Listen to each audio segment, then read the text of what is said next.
안녕하십니까. 우크라이나의 김창호 선교사입니다.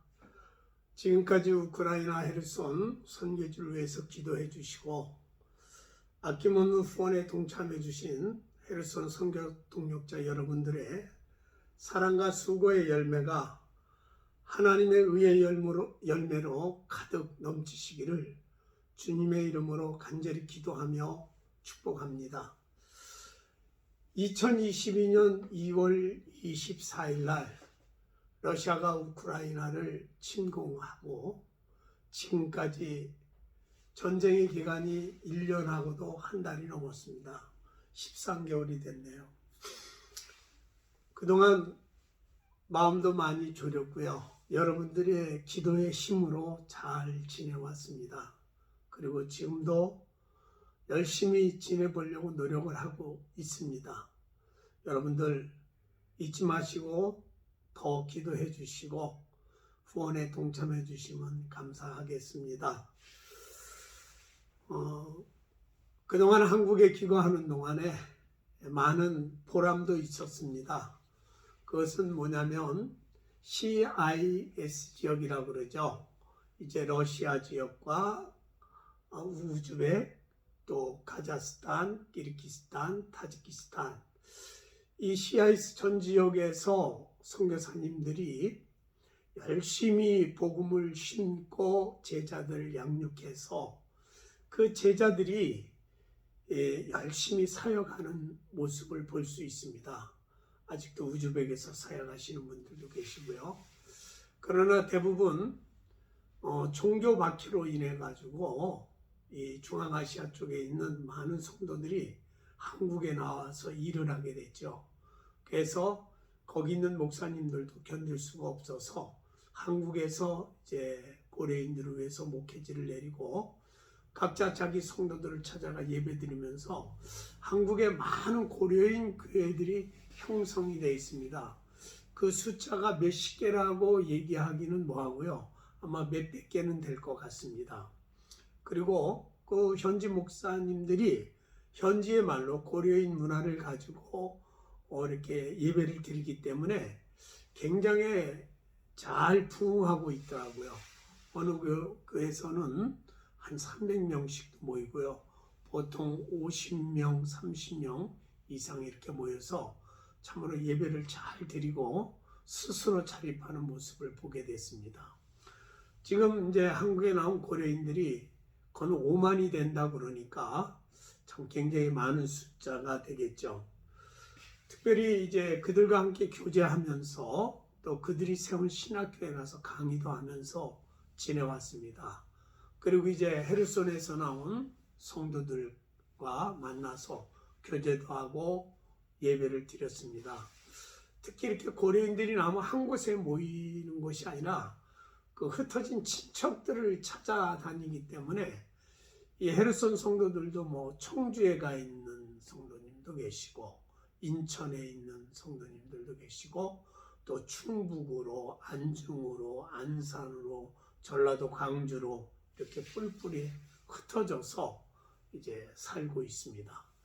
그리고 이들이 또 이들과 함께 예배드리면서 느꼈던 것은 이들이 매 주일을 잘 지킬 수가 없습니다. 그것은 이제 주일날마다 이렇게 일을 하는 곳이 많고 또 낮에 2주간이라고 밤에 2주간이라는 사람들 몸이 지쳐서 이 교회에 잘 참석을 못한다는 그런 이야기도 있었습니다. 그런데 가장 큰 문제는 여기 나와 있는 우리 성도들이나 많은 고려인들이 이 물질의 노예가 되어서 하루하루 살아가야 하고 이것에 이제 물가가 비싸기 때문에 이제 그 돈을 버는 일을 등한시할 수 없잖아요. 그러니까 열심히 나가서 밤낮 가리지 않고 노동판에 가서도 일하고 회사에 가서도 일하는데 이들을 위해서도 기도가 많이 필요합니다. 주의를 지킬 수가 없다라고 하네요. 그리고 너무나 이 한국의 이 빠른 문화에 적응이 되어 있고 또 이렇게 돈에 이렇게 붙들려 있기 때문에 이들이 신앙을 과연 잘 지킬 수 있을까 하는 것이 참 굉장한 근심입니다. 또 뭐 그것뿐만 아니라 여기에 있는 우리 한국인들도 역시 마찬가지죠. 지금 1년 동안 있으면서 이제 여러 가지 일도 있었는데 지금 현지에 있는 뭐 제자들은 슬라와 같은 경우는 심장 이식 수술을 잘 해서 지금 군회를 나갈 수 없으니까 독일로 들어가서 독일에서 우크라이나에서 피난 나오신 이주민들과 함께 예배드리고 있다고 합니다. 예배 처소를 구입해서 예배를 드려야 한다고 연락이 왔었는데 아직 연락이 잘 안 되네요. 그 다음에 이제 마약 사역을 했던 우리 샤샤 목사도 이제 드네프로라고 하는 한 지역에 들어가서 한 교회를 지키면서 섬기고 있다고 연락을 받았습니다. 그리고 안드레이 목사는 니카폴이라고 하는 곳에서 사역을 잘 했는데 그쪽이 또 러시아의 폭격이 심해가지고 한동안 좀 피해 있다가 이렇게 그쪽에 이제 어려운 사람들, 저쪽 돈바스 지역에서 온 사람들, 난민들 사역도 하고 구제 사역을 하면서 목회를 협동 목회를 하고 있는 것으로 알고 있습니다. 매달 그들에게 보냈던 후원금도 떨어지지 않도록 보낼 수 있게 해주셔서 감사하고요. 특별히 이제 알렉 목사가 글라드부카에 있는데 헤르손은 2022년도 11월 24일경인가 이렇게 수복이 됐습니다. 헤르손 주 도시는 이렇게 수복이 되어서 이렇게 많은 사람들이 헤르손으로 들어올 줄 알았는데 여전히 격전 지역이라 폭격도 심하고 아주 부셔진 집이 너무 많다고 합니다. 어저께도 아마 제가 정확하게 연락을 받았는데 러시아에서 아마 미사일을 여러 발 쏜 모양이에요. 그래서 헤르손 지역에 떨어져서 몇 발은 공중에서 격추가 됐는데 나머지 한 7, 8발이 헤르손 지역에 떨어진 것 같아요. 그래서 많은 피해가 있다고 하는데 어느 지역인지는 아직 모르겠습니다. 그리고 제가 살고 있던 헤르손 집은 안에는 다 이제 망가졌지만 겉에는 아직 괜찮다라는 연락을 받았습니다. 그리고 또한 가장 중요한 것은 헤르손 도심 지역과 크림 쪽으로 있는 글라도브카 지역은 이렇게 우크라이나 지역과 러시아 지역으로 나눠져 있습니다. 이제 드네프로 강을 건넜던 다리가 안토니브카 다리라고 하는데 그 다리가 끊어졌기 때문에 이제 서로 공격을 이제 강 건너에서 하는 것 같은데 어쩌냐게 제가 이제 강 건너에 우크라이나 국기가 크림 쪽으로 이렇게 세워져 있는 것을 확인했습니다. 일단은 전쟁이 빨리 끝나야 되겠죠. 아직도 크림 쪽으로 글라도브카 쪽으로는 러시아 군인들이 있기 때문에 그것을 수복하려면 또 많은 희생이 따르겠죠. 이제 글라도브카 교회는 이제 고려인들을 위해서 세워진 교회이기도 하고 또 우크라이나의 남쪽 지역에서 이제 제가 이렇게 세운 신학교가 있습니다. 그 신학교로 이렇게 함께 쓰기 때문에 숙소가 있고 교회가 조그맣지만 아담하게 잘 지어져 있고 숙식도 할 수 있는 그런 장소죠. 시골이고 그래서 아주 좋은데 교회 건물은 아직까지 이렇게 잘 세워져 있다고 합니다. 주변으로는 폭격을 당해서 많이 부셔졌는데 교회 쪽으로는 아직 폭격이 없는 것 같아요. 그리고 이제 가장 어려운 문제는 알렉 목사 가정이 10명입니다. 그리고 아이들이 7명이고 어머니 부부까지 해서 그 다음에 이제 고트라핀 장로님과 부인 되시는 마르타 권사님이 계시고요. 또 베네라 권사님하고 염요나 성도님이 계시는데 그분의 아들이 있습니다. 그런데 이들이 몸이 많이 아픈 것 같아요. 베네라 권사님 눈이 안 보여서 수술할 장소가 없어서 거동하기가 힘든 것 같습니다. 수술을 하려면 이제 러시아로 가든지 해야 되는데 아주 모든 것이 다 여건상 어려운 것 같아요. 거기다 이제 엘라라가 가정이 있는데 어린 아이가 있습니다. 이렇게 모두 합하면 한 17명 정도가 이제 그 러시아 지역에 있는데 어제 그저께 연락이 왔습니다. 러시아에서 이제 모든 차량이나 모든 것을 러시아로 등록하지 않으면 강제로 모든 것을 다 러시아 쪽으로 합병을 시키겠다 이렇게 했는 것 같아요. 그래서 이제 우리 알렉 목사가 연락이 와서 그동안에 제 차를 빼앗길까봐 감춰놨었습니다. 그래서 알렉 명예 이전을 할 수 있으면은 네가 이제 빨리 명예 이전을 하도록 하고 네 이름으로 그렇게 하고 러시아 넘버를 달도록 해라. 그렇게 이야기를 했더니 이제 러시아 쪽으로 등록을 한 것 같아요. 자기 차도 등록을 해야 되는데 아직 고장이 나서 움직이지는 않으니까 아마 제 차를 먼저 등록을 한 것 같습니다. 그리고 이제 본인이 끌고 다니던 카니발이 있었는데 그 카니발 차량이 고장이 났었어요. 그래서 제가 이곳에서 좀 부속이 없어서 그쪽에 구할 수가 없어서 이렇게 러시아 들어가는 사람 브라드보스톡으로 들어가시는 집사님을 통해서 부속을 한 100만 원 같이 이렇게 구입을 해서 보냈습니다. $1,000 정도 이렇게 구입을 해서 보냈는데 아직도 안 들어갔대요. 한 달 됐습니다.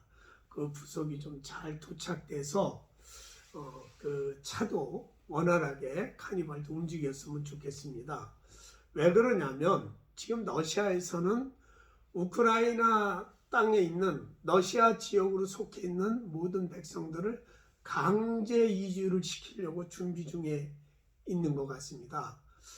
그래서 알렉 목사는 가기 싫지만 그래도 강제 이주시킨다면 어쩔 수 없이 가야 될 것 같아서 차가 완전하게 고쳐져야 17명이라는 인원과 짐들을 싣고 갈 수 있지 않겠는가 이렇게 생각을 해서 지금도 기도하고 있습니다.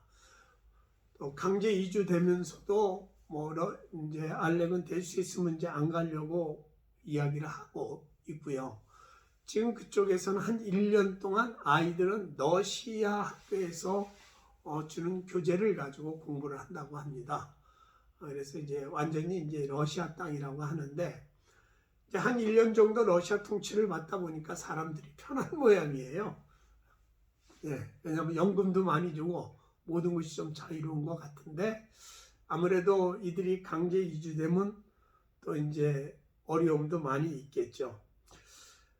특히 여러분들도 다 알다시피 바흐무트 지역, 돈바스 지역 우크라이나의 사정이 참 너무 전쟁이 심해서 러시아 젊은이들과 러시아 군인들과 우크라이나 군인들도 많이 사상자가 나고 많이 죽습니다. 저는 러시아에서 사역을 했던 사람이라 이 러시아에 있던 저희 주일학교에 나왔던 청년들이 러시아로 끌려가서 러시아 군인으로 징집이 돼서 전쟁터에 나가 있다고 하는 소식도 들려옵니다. 여러분, 아무쪼록 이 전쟁은 빨리 끝나야 되겠죠. 그러나 이 전쟁의 모든 주권은 하나님의 손에 있다고 저는 믿습니다. 하나님의 공의로운 손길이, 하나님의 사랑의 손길이 이 전쟁을 빨리 멈춰지기를 위해서 기도해 주셨으면 감사하겠습니다. 특별히 이 젊은 생명들이 죽어가고 있는데 러시아나 우크라이나는 정교회가 있습니다. 이들이 예수를 알고 또 교회를 알고 있지만 복음의 확신이 있는지 진짜 하나님의 부르심과 하나님을 믿는 주 예수 그리스도 안에서 삶을 살고 있는지 그거는 저도 모르고 그들도 모르고 저와 여러분도 모르지 않습니까?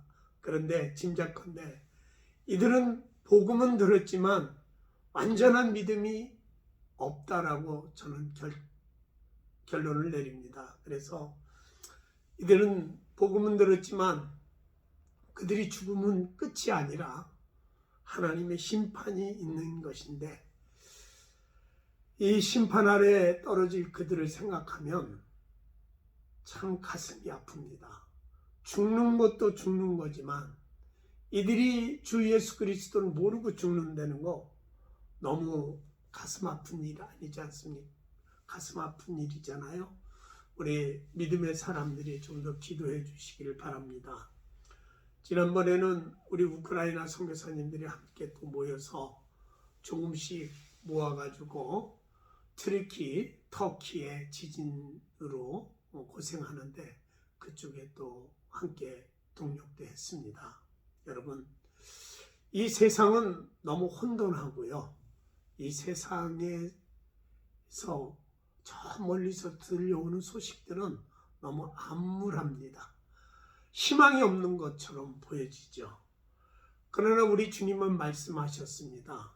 처처에 난리와 난리 소문이 일어나겠고 전쟁과 기근이 있을 것이고 지진이 일어날 것이다. 그러나 이것이 끝이 아니라 재난의 시작이라고 말씀하셨습니다. 저와 여러분은 이제 재난의 시작된 이 마지막 때를 향해서 달려가고 있다고 저는 감히 그렇게 믿고 주님을 따라갑니다. 교회는 지금 사순절 기간을 지내고 있죠. 믿음의 사람들은 이 기간 동안 참된 신앙의 자세를 어떻게 지켜나갈 것인가를 다짐해야 한다고 생각을 합니다. 그래서 제가 로마서에 있는 말씀을 묵상을 했습니다. 물론 여러분들에게 우크라이나 소식도 전해야 되지만 이렇게 전하면서 말씀을 함께 잠깐만 좀 나누기를 원합니다. 저와 여러분이 로마서 1장에 보게 되면은 이렇게 기록하고 있습니다. 예수 그리스도의 종 바울은 사도로 부르심을 받아 하나님의 복음을 위하여 택정함을 입었으니 이 복음은 하나님의 선지자들을 통하여 그의 아들에 관하여 성경에 미리 약속하신 것이다. 그 아들에 관하여 말하면 육신으로는 다윗의 혈통에서 나셨고 성결의 영으로는 죽은 자들 가운데서 부활하여 능력으로 하나님의 아들로 선포되셨으니 곧 우리 주 예수 그리스도시다. 여러분, 여기서 우리가 얘기하는 사도 바울은요, 부르심을 받았다 그랬어요. 하나님의 복음을 위해서 택정함을 받았다 그랬습니다. 제가 이 말씀을 쭉 1장 전체를 보면서 하나님의 부르심이라는 은혜를 잠시 느껴보고 또 그것 때문에 기도를 했습니다. 여러분, 우리는 하나님으로부터 믿음을 선물로 받았습니다. 믿음이라는 언어를 통해서 피토스라고 하는 언어를 통해서 우리는 여러 가지 성경의 말씀을 바라볼 수 있고 형용사, 동사가 어떻게 이어지는지도 우리는 볼 수 있습니다. 한마디로 말하면 이 믿음은 하나님이 나에게 주신 은혜의 믿음이죠. 또 하나님이 능력으로 허락하신 믿음이죠. 그렇습니다. 우리는 값없이 이 믿음을 선물로 받았고요. 이 믿음을 사용할 때 하나님의 능력이 나타나게 되어 있습니다. 그래서 로마서 1장 17절에는 복음에는 하나님의 의가 나타나서 믿음으로 믿음에 이르게 하나니 기록된 바 오직 의인은 믿음으로 말미암아 산다 그랬습니다. 여러분, 오직 의인은 믿음으로 산다. 이 말씀 앞에 우리가 어떻게 반응을 하며 살아야 할까요? 어떠한 고백으로 하나님 앞에 나가야 될까요? 우리는 하나님께서 불러주신, 하나님께서 택하시고 하나님께서 불러주신 이 말씀 앞에 우리는 부름을 받았습니다. 그리고 이것은 눈에 보이지 않고 잡히지 않지만 우리의 영혼 가운데, 우리 마음 가운데 확신으로 남아있는 거죠. 여러분, 오늘 사순절기간에 여러분들도 각 교회에서 예배드리고 또 죄종들이 주는 말씀을 통해서 여러분들이 여러 번 다짐도 할 것입니다. 그렇지만 부족한 우크라이나 선교사가 이 말씀을 전할 때에 여러분들 다시 한번 하나님의 놀라운 은혜가 임하기를 원합니다. 저는 우크라이나와 이 러시아 이 전쟁, 이 참혹함을 보면서 저는 계속 이 소식을 듣고 있습니다. 그러면서 과연 저들의 죽음 속에 하나님은 무엇이라고 우리에게 말씀하고 계시는가? 우크라이나, 러시아는 모두 다 예수 그리스도를 알고 있습니다. 그러나 알고는 있어도 가슴속 깊이 믿지는 못합니다.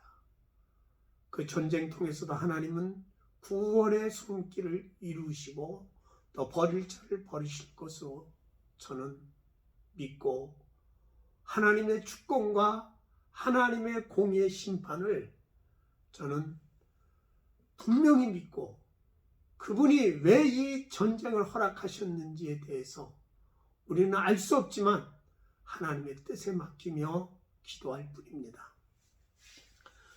민수기 23장 19절에는 이런 말씀이 있네요. 하나님은 사람이 아니시니 거짓말을 하지 않으시고 인생이 아니시니 후회가 없으시도다. 어찌 그 말씀하신 바를 행하지 않으시며 하신 말씀을 실행하지 않으시랴. 저는 이 말씀을 보면서 하나님께서 우리에게 믿음을 주신 이후 하나님께서 구원의 성취를 이루어 가실 때에 하나님은 어떻게 우리에게 말씀하셨는가? 하나님은 사람이 아니다. 거짓말하지 않는다. 그리고 인생이 아니시기 때문에 후회가 없다. 하나님은 그 말씀하신 바를 반드시 행하시고 그 말씀하신 바를 반드시 실행한다. 여러분, 하나님의 주권과 하나님의 공의 심판은 모든 역사 속에서 계속 흘러왔습니다. 이 구속의 흐름, 구속의 완성까지 절대로 실수하지 않으시는 하나님. 이 하나님의 구속사의 원칙 속에서 이 세상은 흘러가고 있습니다. 우리는 이 놀라운 구속사 안에서 예수 그리스도 안에서 살아가는 저와 여러분은 이 하나님이 주신 말씀을 잊지 말아야 됩니다. 하나님 절대 거짓말하지 않습니다. 하나님이 한번 말씀하시면 반드시 실행하십니다. 반드시 이루어 가십니다. 그래서 저와 여러분은 로마서 11장 29절에 보면 이런 말씀이 있습니다. 하나님의 은사와 부르시면 후회함이 없다. 예, 사도 바울의 외침이죠. 구원의 완전성, 구속사의 흐름과 역사, 이걸 누구를 통해서 하십니까? 하나님으로부터 부름받은 백성들을 통해서 하나님은 이 일을 진행하십니다. 저와 여러분의 기도가, 저와 여러분의 믿음의 삶이 하나님의 구속사를 완성하는데 하나의 미랄이 된다는 것입니다. 마태복음 1장 1절에 이렇게 말하지 않습니까? 아브라함과 다윗의 자손 예수 그리스도의 계보라. 이거는 계속해서 구속사 언약 속에서 이루어지신 하나님의 은혜가 계속해서 이루어지는데 그 마지막이 예수 그리스도입니다. 예수 그리스도를 통해서 탄생과 예수 그리스도의 십자가의 죽으심과 예수 그리스도의 부활과 예수 그리스도의 재림, 이것은 이미 신약성경에서 완성해 놨고 우리는 그 믿음의 길에 서서 하나님의 뜻이 이 땅에서 이루어지도록 기도하며 하나님의 나라가 속히 임하도록 우리는 주님의 나라를 고대하고 사는 것입니다. 여러분, 창세기 22장에 17절에 이런 말씀이 있습니다. 내가 내게 큰 복을 주고 내 씨가 크게 번성하여 하늘의 별과 같고 바닷가의 모래같이 하리니 내 씨가 그 대적의 성문을 차지하리라. 아브라함한테 하신 말씀이죠. 언제 하셨나요? 창세기 22장에 보면은 하나님께서 갑자기 아브라함을 테스트하십니다. 아브라함이 그냥 이삭을 너무 사랑했던 것 같아요. 하나님보다 조금 더 사랑했는가? 그런 것 같아요. 하나님이 이삭을 드리라고 합니다. 아니, 아브라함은 기도하는 사람입니다. 그런데 이삭을 드리라고 할 때, 그 음성을 들었을 때 하나님의 분명한 음성으로 듣고 순종했다면 아브라함의 믿음이 대단하지 않습니까? 저 같으면은 여러 가지로 생각했을 거예요. 하나님이 100세의 아들을 주셨는데 그 아들을 제물로 드려라. 도저히 이거는 인간의 생각으로는, 인간의 판단으로는 이해가 되지 않죠. 그러나 아브라함은 그 아내 사레와 이야기하지도 않고 상의하지도 않고 즉시 순종을 하는 모습을 보는데, 즉시 순종을 했으면 좋은데 하나님이 또 3일 길을 정해 주십니다. 3일 길, 참 힘든 길이죠. 3일 길. 참으로 이 길을 가면서 아브라함은 무슨 생각을 했을까요? 이때 이삭의 나이가 몇 살일까요? 자, 이 창세기 22장이 끝난 이후 23장에 사라가 127세에 이 땅에 떠나게 됩니다.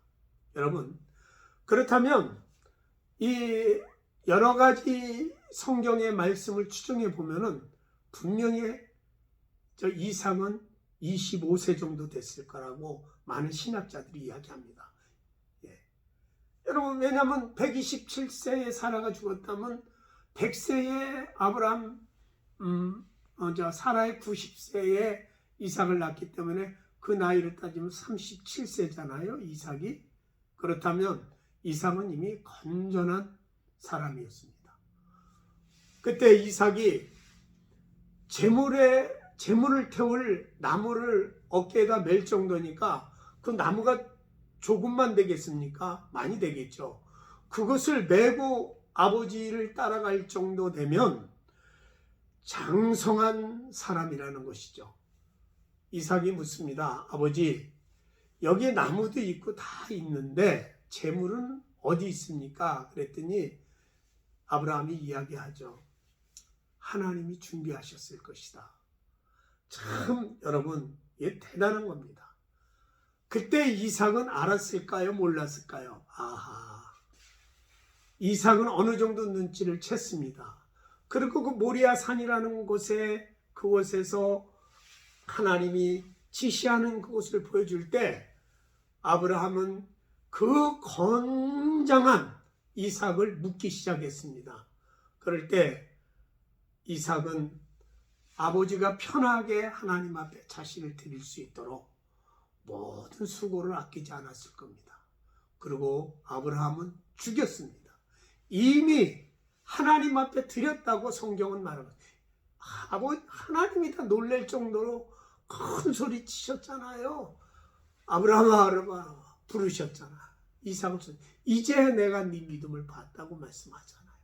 여러분, 하나님의 부르심 속에서 저와 여러분이 믿음을 은혜로 받았다면, 믿음의 능력을 소유했다면 저와 여러분 이 사순절 기간에 정말 하나님께서 주신 이 믿음을 아름다운 열매로 사용하시기를 주의 이름으로 축복합니다.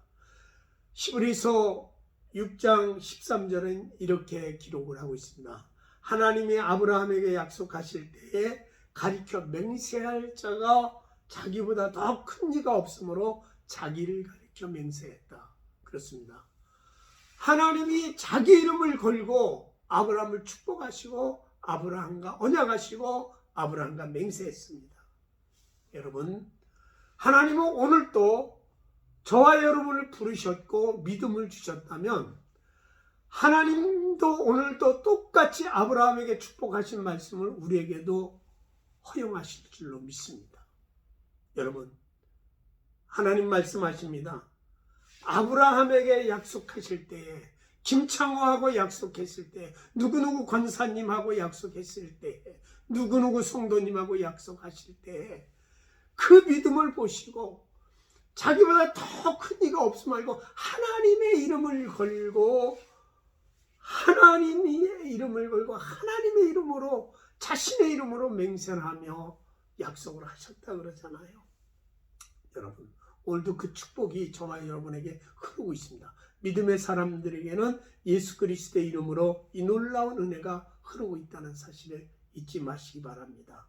여러분, 사무엘하 7장 16절에도 다윗을 통해서 일하시는 하나님을 볼 수 있습니다. 내 집과 내 나라가 내 앞에 영원히 보존되고 내 왕위가 영원히 견고하리라. 여러분, 하나님이 다윗의 집을 보존시켜 주셨습니다. 끝까지 그 왕위를 떠나지 않게. 언제요?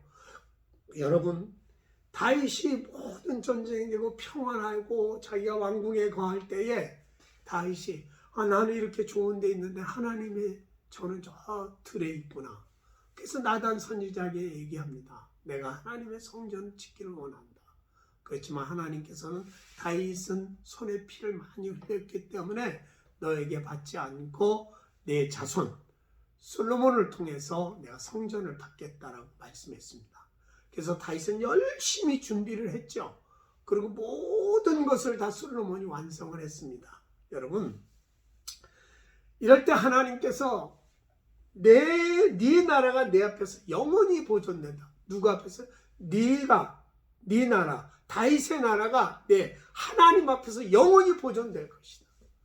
수많은 악한 왕들이 나왔지만 하나님은 그것을 보존시키셔서 끝까지 보존시키셔서 결국 이 땅에 오실 예수 그리스도를 통해서 완벽한 구속사를 완성하시고 이제는 우리가 마지막 때에 주님의 재림을 기다리며 살게 하셨습니다. 여러분, 우리는 기억해야 합니다. 창조의 신앙을 잊어버리면 안 됩니다. 임마누엘 신앙을 잊어버리면 안 됩니다. 그 다음에 십자가 신앙을 잊어버리면 안 됩니다. 부활하신 예수님, 그 부활의 신앙을 잊어버리면 안 됩니다. 재림의 신앙을 잊어버리면 안 됩니다. 여러분, 하나님 우리를 창조하셨습니다. 하나님 우리를 창조하셨고 우리와 영원히 함께 하신다고 하셨습니다. 그 다음에 우리가 죄를 짓고 난 이후에 하나님은 자기의 아들을 들여서 완전한 속죄를 다 이루시고 우리가 예수 그리스도 안에서 살아갈 수 있도록, 예수 그리스도 안에서 이 세상의 유혹을 이기며 살아갈 수 있도록 은혜를 베풀어 주셨는데, 그것이 무슨 은혜입니까? 십자가에 죽으신 것으로 끝나는 것이 아니라 그 모든 대속의 피로 말미암아 죽으신 예수님이 3일 만에 부활하셨습니다. 우리는 예수 그리스도를 통해서 이 부활의 신앙을 가지고 우리는 날마다 아름다운 믿음의 열매를 맺으며 살아가야 할 줄로 믿습니다. 또한 하나님께서는 부활의 신앙으로 끝나는 것이 아니라 예수님이 부활하셔서 완벽한 부활로, 예수님은 100% 사람이시고 100% 하나님이셨습니다. 100% 사람이신 예수님이 죽으시고 성결의 영으로 부활하셔서 정말 하나님 보좌 우편에 앉아있다라고 성경은 분명히 밝히고 있고요. 그 주님이 하늘로 승천하실 때 많은 갈릴리 사람이 보고 있었는데, 그때에 옆에 있던 천사들이 이렇게 말합니다. 하늘로 올려오신 예수를 바라고 있는 그들에게 너희가 본 그대로 주님이 오실 것이다. 그렇습니다. 여러분, 우리는 이 땅에 살면서 죄의 두려움 속에 갇혀 있습니다. 또 우리는 이 잘못된 인생의 그 잘못된 것을 위해서 육신이 감옥에 들어가 있지만 그 자유는 없지만 그는 언젠가 그 육신에서 풀려납니다. 그러나 성도의 영혼이 죄의 육신에 붙들리게 되면은요, 빠져나올 수 있는 길은 오직 예수뿐입니다. 그 붙들려 있는 그 자리에서 얼른 예수 이름을 부르고 십자가를 붙들고 빠져나오면서 하나님께서 허락하신 은혜를 체험해야 할 줄로 믿습니다. 사단은 언제 어디서나 우리 영혼을 멸망의 구덩이로 집어넣으려고 호시탐탐 노리고 있습니다. 지금 이 세상에는 안목의 정력이 가득 찼습니다. 육신의 쾌락이 가득 찼습니다. 그래서 언제든지 우리는 멸망으로 떨어질 수 있습니다. 뭐 없는 게 없어요. 한국에 오니까. 그래서 사탄은 예수 안에서 누리는 죄사함의 자유를 뺏어가려고 물질로 우리를 공격합니다. 사단의 계계는 안목의 정욕, 육신의 쾌락, 이생의 자랑, 이것으로다가 우리를 넘어뜨리려고 수없이 우리 앞에 펼쳐지고 있습니다. 그래서 주님은 이렇게 선포합니다. 진리를 알지니 진리가 너희를 자유케 하라. 여러분, 진리가 자유케 하리라는 것은 예수님이 자유케 한다. 예수님의 말씀, 하나님의 말씀이 진리가 되고 그 말씀을 믿고 따라갈 때 진리 되시는 하나님의 은혜의 영이 성령께서 우리를 예수 안으로 이끌고 들어가 모든 죄를 이길 수 있는 놀라운 은혜를 베풀어 주십니다. 더군다나 요한복음 14장 12절에는 이렇게 선언하셨습니다. 내가 진실로 진실로 너에게 이르노니 나를 믿는 자는 내가 하는 일을 그도 할 것이요 또한 그보다 큰 일도 하리니 이는 내가 아버지께로 가니라. 우리 주님이 아버지께로 가면서 이렇게 말해요. 너희가 나보다 더 큰 일을 할 것이다. 내가 하는 일을 할 것뿐만 아니라 나보다 더 큰 일을 할 거라고 하셨습니다. 사도 바울은 이렇게 이야기합니다. 사도 바울은 이 복음을 전하면서 늘 외치는 고백이 있습니다. 그러므로 이제 그리스도 안에 있는 자에는 결코 정죄함이 없나니 이는 그리스도 예수 안에는 생명의 성령의 법이 죄와 사망의 법에서 너를 해방했다. 또한 로마서 8장의 2절 말씀이죠. 여러분, 우리는 이미 그리스도의 십자가 은혜 아래서 모든 죄사함을 받았습니다. 그렇다면 우리는 절대 어떠한 죄를 졌다 할지라도 그 죄를 합리화하지 마시고 회개하시고 풀어내시고 하나님 은혜 안에 은혜 보좌 앞에 나와서 회개하며 눈물로 기도해야 할 줄로 믿습니다. 사도 바울은 또 말합니다. 갈라디아 사람들에게 이렇게 말해요. 사람에게 난 것도 아니요 사람으로 말미암은 것도 아니요 오직 예수 그리스도와 그를 죽은 자 가운데 살리신 하나님 아버지로 말미암아 사도된 나 바울은. 여러분, 이건 우리가 요한복음의 말씀처럼 사람의 뜻으로 된 게 육신의 뜻으로 된 게 아니라 하나님의 성령의 뜻 가운데서 창세 전에 우리가 예정되어지고 하나님의 부르심을 입었다는 사실을 잊어서는 절대 안 될 줄로 믿습니다. 그래서 갈라디아서 5장 1절에는 이렇게 말씀합니다. 그리스도께서 우리에게 자유를 주시려고 자유롭게 하려고 자유를 주셨으니 그러므로 굳건히 서서 다시는 종의 멍에를 매지 말라. 여러분, 죄의 종의 멍에를 매면 안 됩니다. 죄의 종을 풀어버릴 수 있는 유일한 게 예수 그리스도. 오직 믿음으로 예수 그리스도를 찾고 믿음으로 예수 안에 살면서 믿음으로 회개하면서 믿음으로 천국 가고 믿음으로 다시 오실 주님의 재림을 사모하며 우리는 그렇게 살아야 할 줄로 믿습니다. 말씀 마치겠습니다. 오늘날 성도들은 바벨론이라는 제국의 통치 아래 살고 있다고 저는 생각합니다. 왜냐하면요, 바벨론 역사는 하나님이 계획하신 심판의 역사고요, 심판의 역사의 시작이고요, 또 마지막 종말 역사의 끝이라는 예표입니다. 여러분, 바벨론 역사는요, 하나님의 심판의 시작이고 마지막 종말에 바벨론의 심판받듯이 그렇게 심판받는다고 요한계시록에 분명히 기록하고 있습니다. 이러한 바벨론 문명의 역사 속에서 이러한 유혹에서 승리하려면 다니엘과 같은 강한 믿음을 가지고 뜻을 정하고 하나님을 바라봐야 할 줄로 믿습니다. 오직 주님으로 살아야 합니다. 하나님의 말씀을 따라서 살았던 많은 믿음의 선진들은요, 하나님의 부르심 앞에 흔들리지 않았습니다. 오직 하나님을 기쁘시게 해드리는 믿음으로 살았습니다. 어떻게 하면 하나님을 기쁘게 하고 어떻게 하면 하나님의 그 기쁨을 내가 받아 누릴 수 있을까? 오직 믿음으로 승리했다라고 히브리서는 기록하고 있습니다. 히브리서 11장 3절에 보면 이런 말씀이 있죠.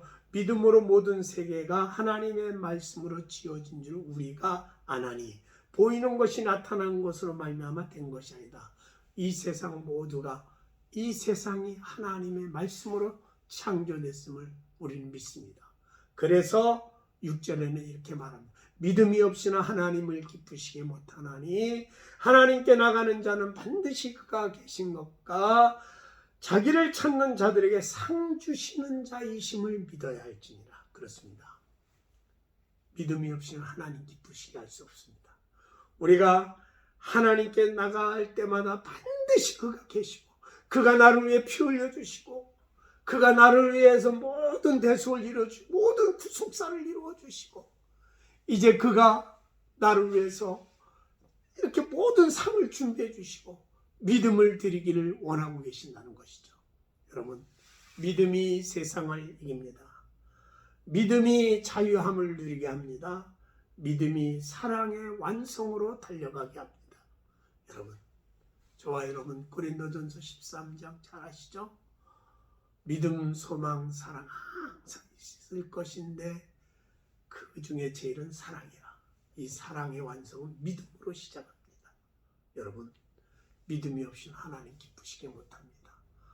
오늘 지금까지 우크라이나를 위해서 기도해 주신 여러분들께 진심으로 감사드리고요. 정말 기도하면서 여러분들에게 하나님의 의의 열매의 축복이 넘치기를 축복하고 기도하고 여러분들의 삶을 하나님의 이름으로 축복합니다. 감사합니다. 고맙습니다. 기도해 주십시오. 오늘 말씀이 부족하다 할지라도 들어주셔서 감사합니다. 기도하겠습니다. 하나님 아버지 감사합니다.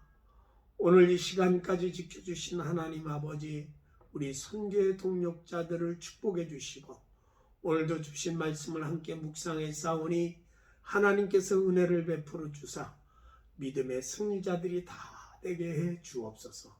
성령님이 함께 하실 걸 믿습니다. 예수님의 이름으로 축복하며 기도하옵나이다. 아멘.